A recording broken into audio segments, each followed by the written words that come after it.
KAMU remembers the 12 Aggies who died 25 years ago when Bonfire collapsed.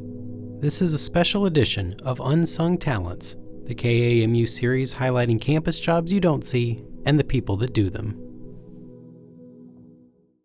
Art won't stay pretty on its own. It fights the elements: temperature, humidity, even light. Every material needs special care. Hi, are you here to volunteer? Yes. All right, if you'll follow me, I can get you guys started. That's why on a sticky, cloudy morning, volunteers are scrubbing bronze and sweeping granite at Bonfire Memorial. We organize a big volunteer event because this memorial is so important to the history of A&M. Amanda Neal is a collections manager for the University Art Galleries and is in charge of the cleaning. I remember the collapse. I was very young at the time, and I remember the shock and kind of the numbness that came with it. November 18th marks 25 years since the spliced center pole supporting Bonfire cracked, toppling thousands of logs to the ground in seconds. 12 Aggies were killed. 27 were hurt. From talking to people who come out to help with the volunteer event, they tell me where they were when they heard about it. Even though this is something that happened 1999, a lot of our students now weren't even alive when it happened.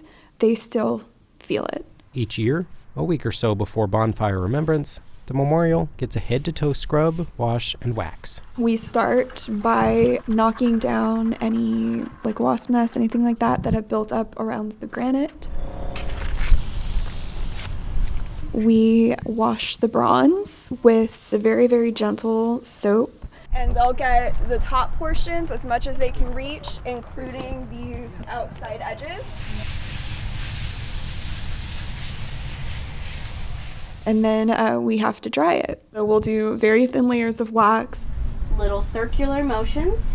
Make sure there aren't any streaks, and make sure there aren't any chunks of wax. And then we'll come through and buff it so that everything has a nice shine.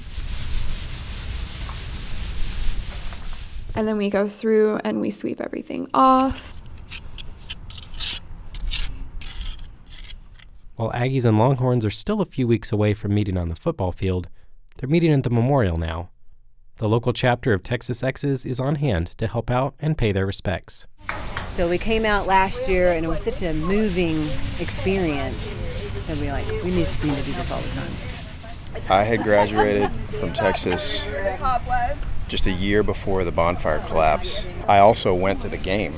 We were asked to have a moment of silence, and Kyle Field, with however many thousands of people in there, were completely quiet where you could hear a pin drop, and it was like church at Kyle Field. No, I said we may be rivals on the field, but we friends can be in life. friends in life. I did say that. If you did. A&M students, faculty, and staff are here too, working shifts throughout the day.